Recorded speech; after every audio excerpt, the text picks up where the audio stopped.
In this episode of Motive Garage presented by Sparesbox, we're upgrading the clutch on our Nissan Z Proto.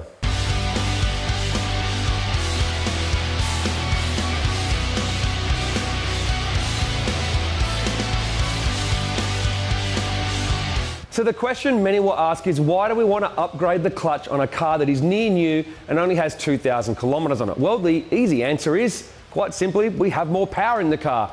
Now, the factory clutch in the Z hasn't done too bad a job. Considering we have over an extra 100 horsepower, we've gone drag racing with drag radius on, gone to the track. It has done pretty well, but it has just started to slip occasionally at the drag strip. And in our opinion, that's enough for us to want to upgrade. Plus, we know we're going to go for more power and we want to go back to the drag strip again. So when it comes to choosing a clutch, obviously there is so many options on the market. In fact, hundreds and hundreds of brands and options and different combinations to put on. So how do you choose the right one? Well, for us, because it's such a near new car, one of the most important things is we wanted a clutch that was still going to be perfectly streetable as a daily driver, but able to handle some weekend track use. And the final problem for the Z is that it uses one of these, a dual mass flywheel, and you can see the teeth built into it here, which is part of the crank trigger system. So if you watched our previous Motive Tech video about the UniClutch, you'll understand all about it. For those who didn't watch it, make sure you check it out. But in quick summary, the UniClutch is basically one twin plate clutch that is able to be adapted to fit a whole bunch of different makes and models of engine by simply using this adapter ring. Now, we provided the clutch out of our Z, as I don't think anyone else has pulled a box out of one of these in Australia, for them to develop this fitting kit. Now, this is the prototype fitting kit to go into the VR30. Obviously, the final one will look like what they do in all of the other kits, black with multiple hole options on there, but they've developed basically this adapter so we can put this twin plate clutch into our car. Now, if you haven't seen the full video, we'll go through the basics. Obviously, it's a twin plate clutch, so it can handle double the torque with the same clamping pressure, or you can adjust the clamping pressure to suit. The whole idea is it can handle more power and have factory pedal feel, so the car can stay daily drivable.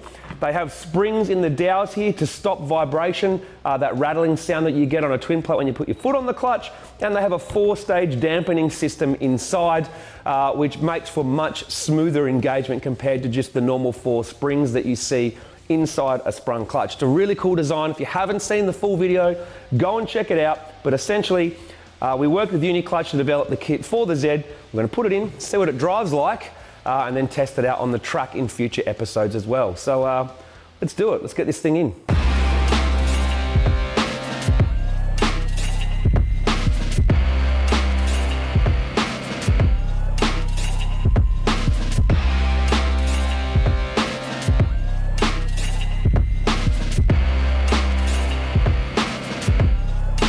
So with the gearbox back in, we now need to put gearbox oil in. We're going to switch to Royal Purple's 75W90.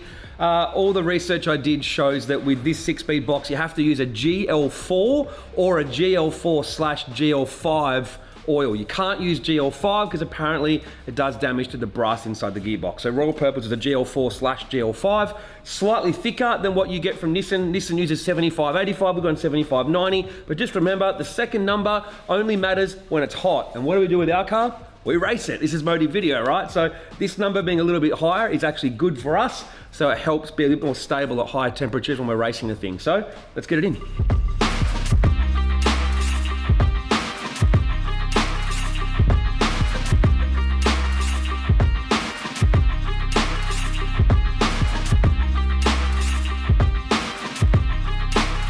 Hey Rob, how's it feel?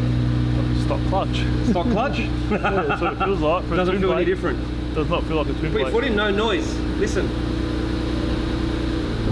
Wouldn't know that's a twin plate, would you? Even just the clean, the way it clean. No, you would not have an idea. You can't feel the difference to stock, eh? First signs are pretty good.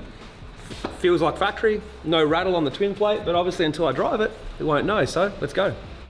So the UniClutch Sport is now installed in our Nissan Z Proto. I took it for a drive last night just to help bed the clutch in a little bit, and now it's time to see if the claims from UniClutch are true. So firstly, does it have factory pedal effort? It does. Me or Rob just simply couldn't tell the difference between this and a factory pedal. The second thing is there any noise from the twin plate rattling when you're putting your foot on the clutch? None whatsoever. Obviously this car still has its factory dual mass flywheel, but means there's no extra noise in the gearbox. So basically, as of right now, I cannot tell the difference between this car and factory. And obviously the last thing to check is what is the engagement like, the pickup like, how does it grab, and what's it like to drive? So let's find out.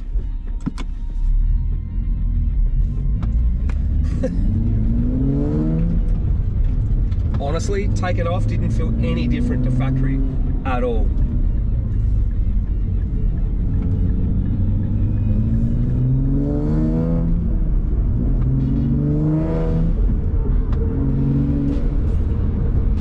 It only takes 100 meters of driving to realize that the claims are true. This clutch does not feel any different to a factory clutch. If you gave this car to anyone with a UniClutch in it and said take it for a drive, they would not know an aftermarket clutch is in there.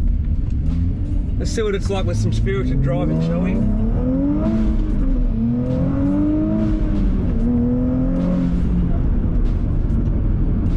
Holds it pretty well, doesn't it? It only takes 2 minutes of driving to realise that the claims from UniClutch are true. This thing drives as good as a factory clutch. You cannot tell the difference driving it. And that's really all that you need to do with an aftermarket twin plate clutch, is be as good as factory, and this has done it. I can't tell the difference in pedal feel. I've got no noise from the twin plate, there's no rattle.